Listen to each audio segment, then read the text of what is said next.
A harvest festival is an annual celebration and that occurs around the time of the main harvest of a given region. Given the differences in climate and crops around the world, harvest festivals can be found at various times at different places. Harvest festivals typically feature feasting, both family and public, with foods that are drawn from crops that come to maturity around the time of the festival. Ample food and freedom from the necessity to work in the fields are two central features of harvest festivals. Eating, merriment, contests, music and romance are common features of harvest festivals around the world. In North America, Canada and the US each have their own Thanksgiving celebrations in October and November. In Britain, thanks have been given for successful harvests since pagan times. Harvest festival is traditionally held on the Sunday near or of the harvest moon.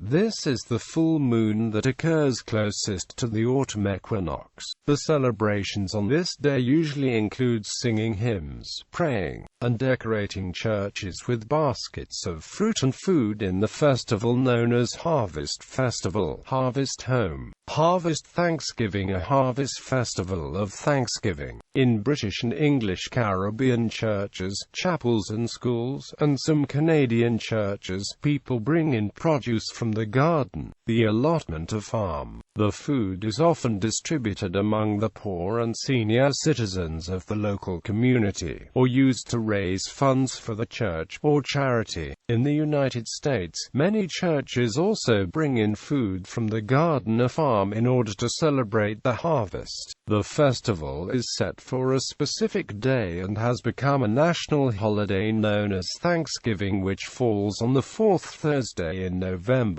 In both Canada and the United States, it has also become a national secular holiday with religious origins. But in Britain it is both a church festival giving thanks to God for the harvest and a more secular festival remembered in schools. Harvest festivals in Asia include the Chinese Mid-Autumn Festival, one of the most widely spread harvest festivals in the world. In Iran, Margad was celebrated in an extravagant style at Persepolis. Not only was it the time for harvest, but it was also the time when the taxes were collected. Visitors from different parts of the Persian Empire brought gifts for the king, all contributing to a lively festival. In India, Makar Sankranti, Thai Pongal, Uttarayana, Lohri, Amar Bihu or Bhogali Bihu in January, Holi in February to March, Vaisakhi in April and Onam in August-September are few important harvest festivals.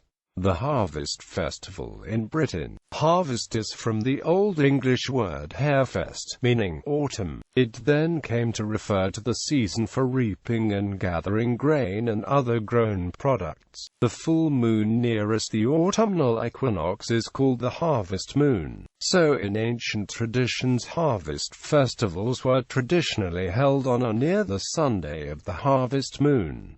Customs and traditions. An early harvest festival used to be celebrated at the beginning of the harvest season on the 1st of August and was called Lammas, meaning loaf mass. The Latin prayer to hallow the bread is given in the Durham ritual. Farmers made loaves of bread from the fresh wheat crop. These were given to the local church as the communion bread during a special service thanking God for the harvest. By the 16th century, a number of customs seem to have been firmly established around the gathering of the final harvest. They include the reapers accompanying a fully laden cart, a tradition of shouting hooky, hooky, and one of the foremost reapers dressing extravagantly, acting as lord of the harvest and asking for money from the onlookers. A play by Thomas Nash, Summer's Last Will and Testament, contains a scene which demonstrates several of these features. There is a character personifying harvest who comes on stage attended by men dressed as reapers. He refers to himself as their master and ends the scene by begging the audience for a largesse.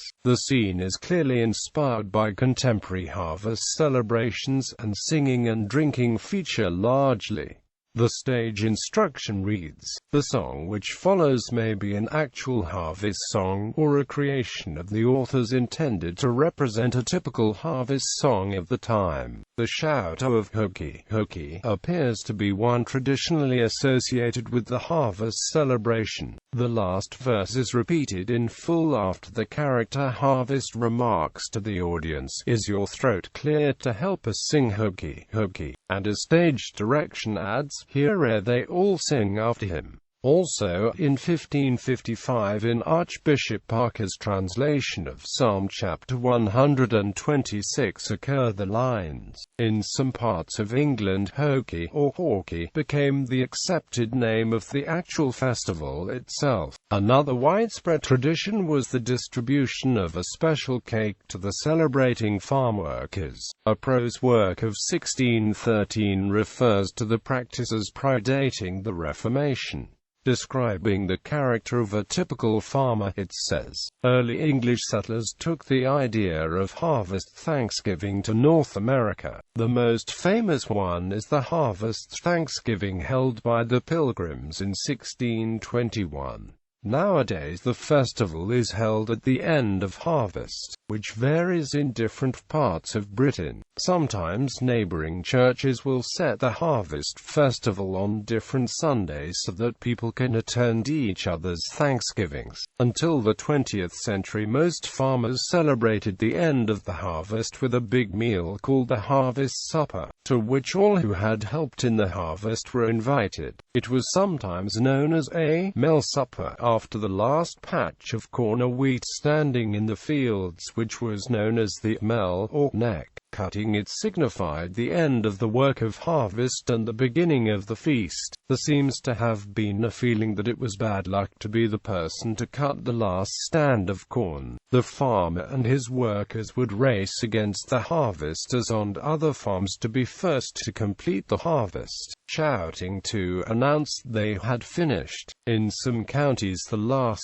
stand of corn would be cut by the workers throwing the sickles at it until it was all down. In others, the reapers would take it in turns to be blindfolded and sweep a scythe to and fro until all of the mel was cut down. Some churches and villages still have a harvest supper. The modern British tradition of celebrating harvest festival in churches began in 1843, when the Reverend Robert Hawker invited parishioners to a special Thanksgiving service at his church at Morwenstow in Cornwall. Victorian hymns such as "We plough the fields and scatter, come ye thankful people, come," and "All things bright and beautiful," but also Dutch and German harvest hymns in translation helped popularize his idea of harvest festival, and spread the annual custom of decorating churches with homegrown produce for the harvest festival service. On the 8th of September 1854, the Rev. Dr. William Beale, rector of Brook Church, Norfolk, held a harvest festival aimed at ending what he saw as disgraceful scenes at the end of harvest, and went on to promote harvest homes in other Norfolk villages. Another early adopter of the custom as an organized part of the Church of England calendar was Rev. Piers Claughton at Elton, Huntingdonshire in or about 1854. As British people have come to rely less heavily on homegrown produce, there has been a shift in emphasis in many harvest festival celebrations.